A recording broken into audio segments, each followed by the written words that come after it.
I'm Carol Cohn, and welcome to Purpose 360, the podcast that unlocks the power of purpose to ignite business and social impact. Today, what a fabulous conversation we're going to have.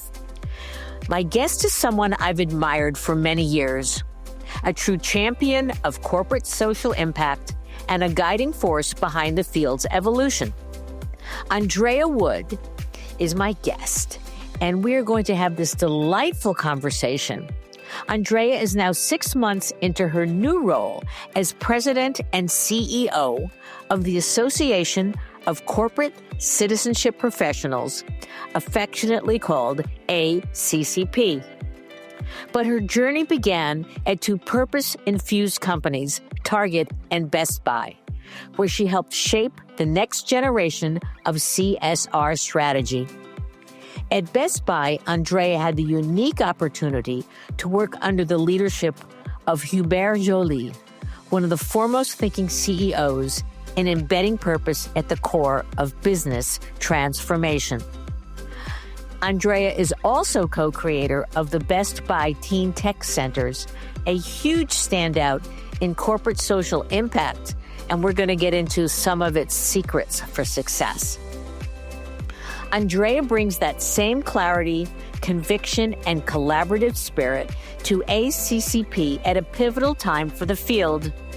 In our conversation, we'll dive into the just-released 6th Annual CSR Insights Survey, which captured the pulse of over 100 CSR leaders across the country.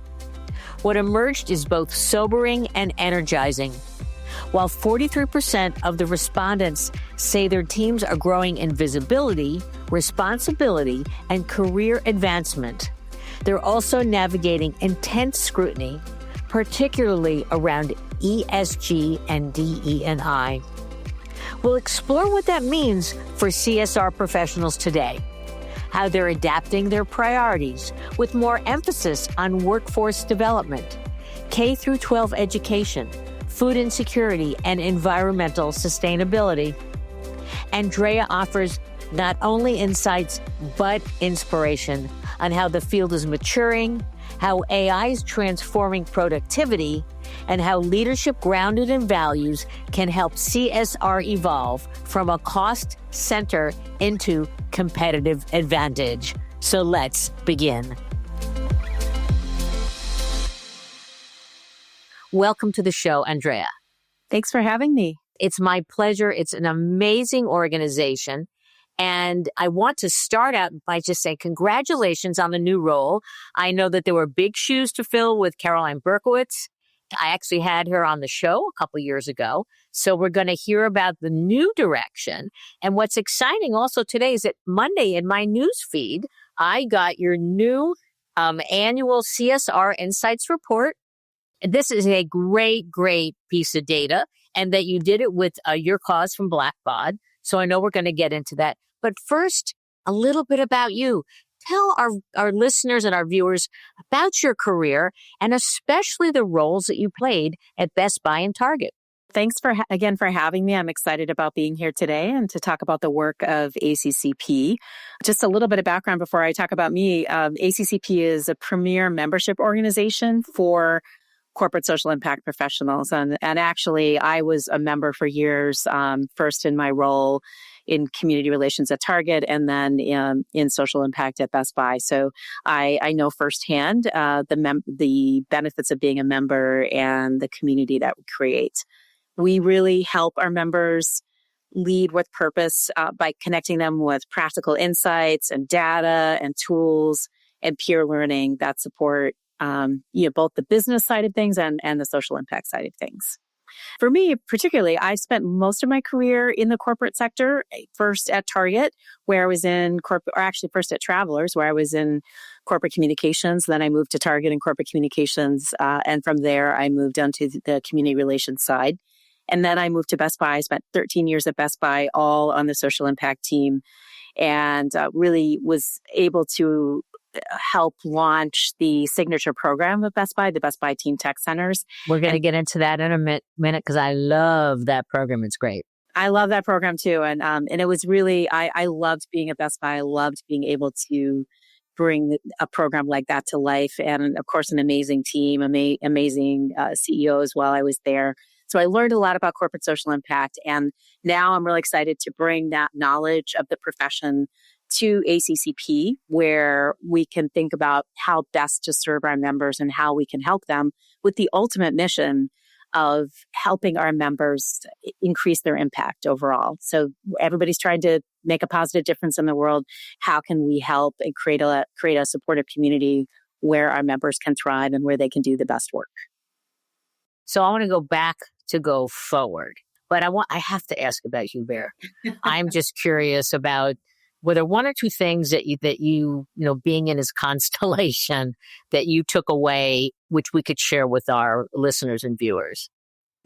Yeah, I was so lucky to be able to work with him. And I'll tell you, so I was at Best Buy for 13 years. The first year I was there, the company was really struggling. We had just lost our CEO, and there was an interim CEO, and there, the stock price had tanked, and Amazon was basically eating our lunch. I say our because I feel like I'm still there in some ways. The board made a really great decision to bring Hubert in, and I remember very vividly he did a town hall, so a meeting of all employees to share his turnaround strategy. There were 5 pillars, and sort of the obvious ones around making sure we're serving our customers and all of those things. But there was one pillar that was on there that was about community. It was like, we are going to continue to make a positive difference in the community. And that is one of the 5 pillars of this turnaround. And, I was on the community team. So I was like, wow, we see ourselves here. And so obviously Hubert sees the business value of leading with purpose. Right. Because that was, we were in a turnaround situation that could have been the first thing to go. And sometimes it is for other companies. Right. But he saw the leading with purpose as the way to turn around the company. And so I felt really lucky to be working under him during that time because he had such a commitment and understood that in order for employees to feel good about their jobs and to feel good about the companies that they are working in, they have to feel like the company has a purpose and that purpose is aligned with them. And so, I just can't say enough great things about working for him. He really championed the work that we were doing. And I love your purpose because it's memorable, enriching lives through technology. Technology, yeah. What is your personal purpose? Well, at ACCP, it allows me to realize that purpose, which is to figure out how I make a positive difference in the world, how I really create change that will benefit our communities where we live and where we work. And so, I got to do that at Target and Best Buy. So I was really lucky to be able to do that. But now I get to do it in a different way by helping all of our members do the best work that they can do and help and support each other. So that's really my purpose is it sounds sort of cheesy, but I've always wanted to make a positive difference. And, that's really what drives me. That's what, gets me up in the morning. Oh, not cheesy at all. No. The world needs so much of what you and ACCP does. So that's wonderful.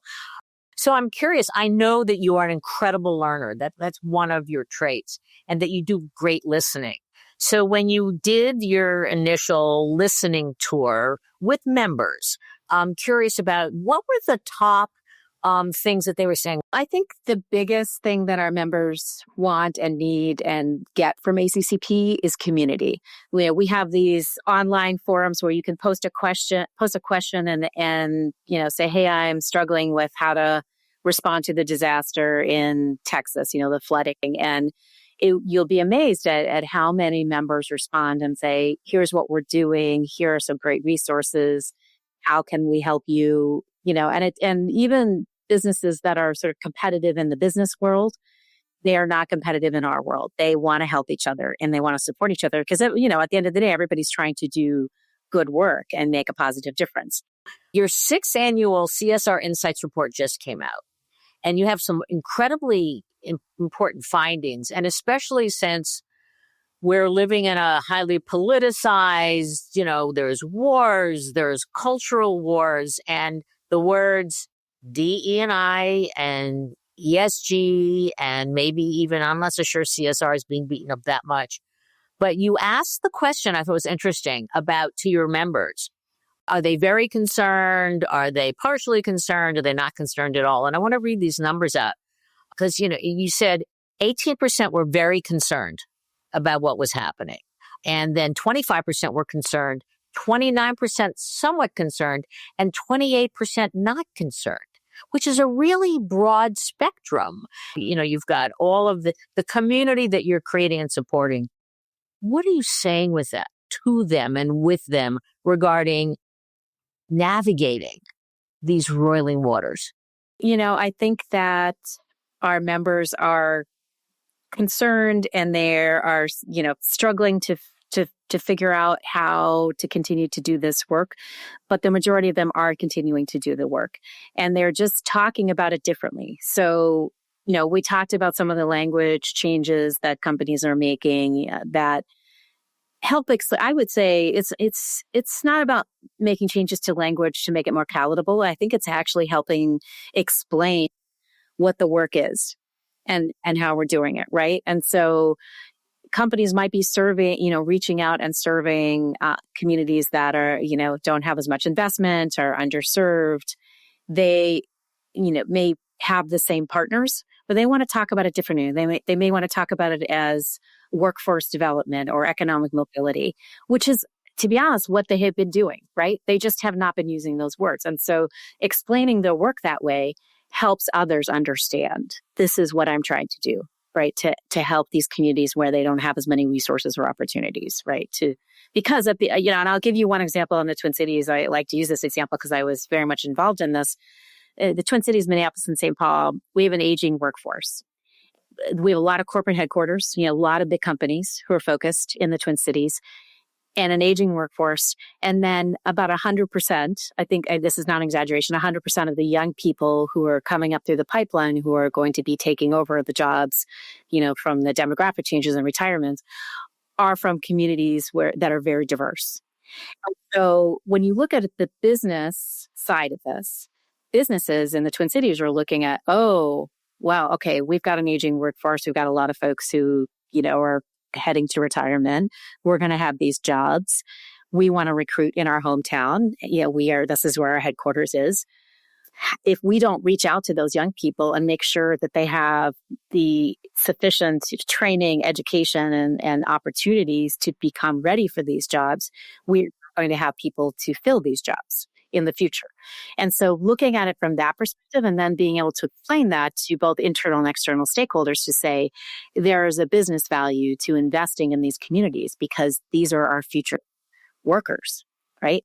This provides business value. Exactly. And that's the kind of work that we have been doing with our clients, which is to go from the soft language to your point. This is workforce development and other really important areas. And so I wanted to ask you a really specific question about language. Again, ESG and DE&I have become persona non grata in a way. Do you have any favorites to describe? I'll separate them out. Let's do DE&I because I've heard some great words and language, but I'm curious about any language that you like that a company can, in their social impact report or whatever they're going to call the report, we want to report on DE&I, but we're calling it something different. Yeah, I think it's, I've seen every company's doing this a little differently. I've seen inclusive leadership, inclusion and belonging, inclusivity. What I like about those words is that it really is much more descriptive of what companies are trying to do, right? They're creating workplaces where everyone can thrive, where everyone can see themselves, everyone feels like they belong, right? So inclusion and belonging makes sense to me. And I think it makes sense to a lot of people, right? So it's not just about, your race or your, gender or any of that. It's really about, do you see yourself here? Do you feel like you belong? And do you feel like you can be part of this company and its mission? And I think that's really important and it explains a lot. And then, I talked about this earlier, but in some of the work that you might be doing or with disinvested or underserved communities, explaining the why around why I'm investing in this particular community. Well, I'm investing in this community because young people in this community don't have as many opportunities for education or career development or career exploration. And we need these young people to be ready for our jobs. So that's really important, is to explain the why around why I'm doing this work in this particular community. Now, tougher one is ESG. Are you hearing any terms? I mean, Michael Mislansky in his research a couple years ago, he called it responsible business. But I'm just curious, has anybody come up with a different name or you're hearing different names companies use? Well, we're seeing going back to corporate social responsibility. That was something, it was a term that we used a while ago and then sort of fell out of favor. And then ESG came on board. Sustainable business practices is another one. I like corporate social responsibility because I think it encompasses the broader strategy, can include sustainability, can include social impact, can include how we treat our employees and our communities. And so I like that. I never, to be honest, liked ESG because I felt like it was too wonky. Yeah, it was. Most people who were not in the field or were not close to the work had no idea what it meant. And it was just too hard to explain. And so I think corporate social responsibility or sustainable business practices, that's a little easier for somebody who's not close to this field to understand what you're trying to do. I thought it was really fascinating in the report about which issues were being prioritized and deprioritized. And to your point, Andrea, workforce development plus, K through 12 education plus, food insecurity, and those were all like the same percentage, 43%. Did those surprise you at all? They didn't surprise me. And I think, this reflects long-term strategy. So we're not seeing companies really change, the way that they have set up their strategy. I would say the thing that we are seeing with our members is much more of a request from the community around crisis needs. So basic needs and crisis needs. And that is because so many of the nonprofit partners are seeing cuts from the federal government, or they're seeing funders cut back for a variety of reasons, other funders. The problem is that the corporate philanthropic community cannot fill the gaps of that the government has played, right? That they have filled. And so this is a real struggle right now. Yeah, absolutely. I love the fact that you asked about what's changing, what's increasing and what's decreasing from 2023 to 2025. And I'm going to get to the next question because the worrying is a lot of it about the politicization, but also about AI. So you also asked the question about AI and where are ACC professionals in their use of AI? The increase was astounding. I mean, 36% to 72%. That's about 100% increase. So is that surprising to you? Are you providing more training and resources to your members in AI? Yeah, absolutely. I mean, there's a lot of interest in it. In fact, during our conference in September, we'll have more programming on this. We actually just did a 2-day AI summit for our members a couple months ago. It was really to help our members understand how to leverage AI within their scope and their field. As we all know, these are, most companies are working with, nonprofits that are working with human beings, right? And so human beings are hard to measure, but AI is actually helping with that. And that's really important because when I talk about them being able to share the business value, executives want to know the metrics, right? They want to be able to see that their investment in the community is actually making an impact and that it's, affecting positive change. And so AI can help with all of that. And, there's a lot of concern, I think, about AI and that's, going to take away jobs, all of those, the fears, right? And I think those are valid, but I also think there's an opportunity to leverage AI to think about what is the best way to address this social issue? What is the most effective? And that's what I think our members are sort of heading to, is not just how can I be more productive in my job, but how can I actually make a bigger impact in the community? I want to turn to brilliance. So you were the creator of the Best Buy Teen Tech Centers. Can you explain a little bit about the journey, how you came up with the idea? Yeah. And I don't want to take full credit for it because I like to say I was in the room where it happened. We were basically ideating and thinking about, what is the signature program that makes sense for Best Buy? And again, back to the business, right? So the purpose of the company was to enrich lives through technology. Employees were passionate about technology. And so thinking about a program that would be able to leverage that passion and that expertise. And the Best Buy Teen Tech Centers sort of came to life from that. What I love about that program is that you can talk to anyone about the Best Buy Teen Tech Centers and they 100% understand the alignment to the business. So we wanted to make a difference and get young people trained. And these are, just to explain them really quickly, they're free after school, state-of-the-art tech programs for young people. Best Buy partners with community partners like the Boys and Girls Clubs and libraries and others to put these tech centers in those spaces where young people are already going. And young people get the opportunity to get experience, exposure, and training and career pathway programming to be prepared for the tech jobs of the future. So again, back to the business results, right? You're starting to see this development of this amazing young talent pipeline, and employees have the opportunity to be engaged and share their passion and expertise in a way that's very meaningful. And so it really is a great example of how a company can align its purpose and its vision and its mission to its community work and its business strategies. Great segue.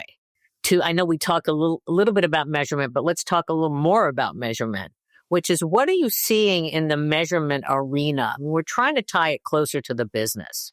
We have net promoter scores, which I think are always great. And then you could have, Reputation Institute if a company is involved in that and they can use their scores. But do you have any sort of favorites that are close to your heart? I really love measuring this way. I think the most concrete measurement, the one that's most easily accessible to CSR practitioners, is the employee engagement measurement. And so those scores that, the annual survey, most companies do those annual surveys, or maybe they do them more often. Being able to show the direct connection between the work that the company is doing around purpose and community and how employees feel about working there is really important. They feel better about working there. They stay longer. Retention numbers are better, but you need to have your own data to be able to show what you're doing is having a direct impact on that.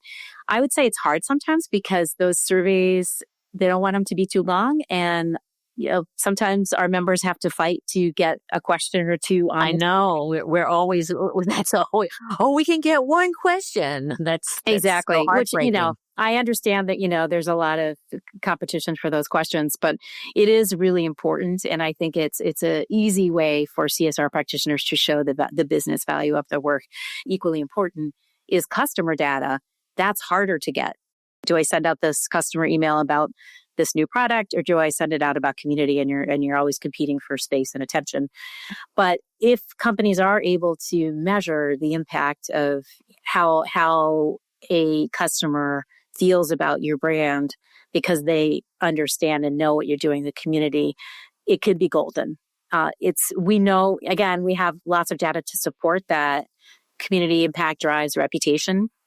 But if you can show that direct correlation between what you're doing and how customers feel about your company, that is great. We created this measurement tool called EPIC, Employee Purpose IQ, which is, to your point though, it's 18 different questions and attributes that becomes a dashboard. But the challenge to it, to your point, is getting on the annual survey. And do I want to add another 15 minutes with these questions? But as your members are moving towards more business value, hopefully that they can say, hey, I want to prove this to you. I want to have a dashboard that shows where we're working, where we can improve. So hopefully we will hear. I am curious about career advice. There's a lot of young people coming out of school. They're actually not even getting jobs, but, they want to have an impact. And they don't just want to be, a management consultant or a financial analyst or such. They want to do well and do good. What advice do you give them in terms of what should they prepare? How should they prepare to get that foot in the door for that first job? First, let me just do a plug for a resource that we have on our website, ACCP.org. It's called CSR Launchpad. And it's actually an online course that you can take if you are new to the field or want to learn more about the field, potentially thinking about getting into the field. It's a great online course that you can take, and it's free to anyone, so anybody can log on and take the course. And it gives you a really nice overview of this field, because this field can be a little mysterious sometimes. And it's great word. Now let's talk about people that are in the middle of their careers. So they're in companies, they're getting more, maybe they're a director role, a senior manager role, but they really want the lead dog role. What sort of insights do you have for them to ultimately get that golden ring? I think a really important piece is understanding the business. So if that particular person has not been enmeshed in the business, maybe they didn't come from the business side, maybe they came from HR communications or something, a nonprofit, and they don't really understand the business and what drives business leaders in particular, they're not going to be able to move up the ladder. And so that's a big piece, is really understanding with each leader within the business, what motivates them, what are they accountable for, and then what motivates them. That's a great point. It's really important, because it's actually different. It's different with every leader. You can't assume that they all want to do the same things, because they don't, right? So understanding their goals, and then how can you help them, right? So what's your role in helping them achieve their goals? That's really important. And then also, I think, understand the naysayers too, right? Are there folks in your company who maybe don't support your work most of the time because they don't really understand it? Take the time to build those relationships and make your case to showcase what you're doing. And I think storytelling is a really important part of that. The metrics are really important. You can't get by without the metrics, but then use storytelling to bring that to life. I hate to call this to an end, but it's been an amazing conversation. ACCP picked an amazing CEO, so congratulations again. But I always like to give the last words to my guest. I would say that this is a point in time. Our members are stressed for a variety of reasons. Businesses are stressed. The world is stressed. It feels like a difficult time.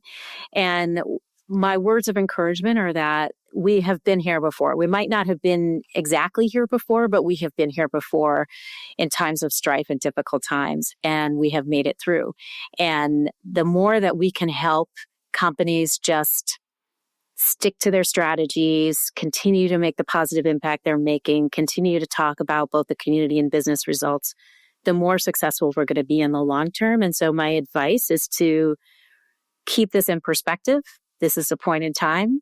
We are all here. ACCP is a great community. You have great folks who can support each other. Find that support, get what you need so that you can continue to do the great work that you're doing. Beautiful. Brilliantly stated. Andrea Wood, you are just the bomb. I mean, that's so good. Thank you for coming on the show. I know that the organization is in great hands. You've got a lot of great aspirations, which is brilliant. So thank you very much. We're gonna, when you get some of those additional things, we always like to have our best guests come back in a year or so. So you have an open invitation to return. That sounds great. Thanks so much for having me. I really enjoyed the conversation.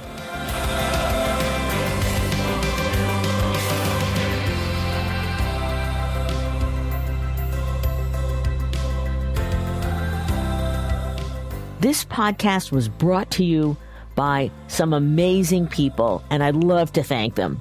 Ann Hundertmark and Kristen Kenny at Carol Cone on Purpose, Pete Wright and Andy Nelson, our crack production team at True Story FM, and you, our listener.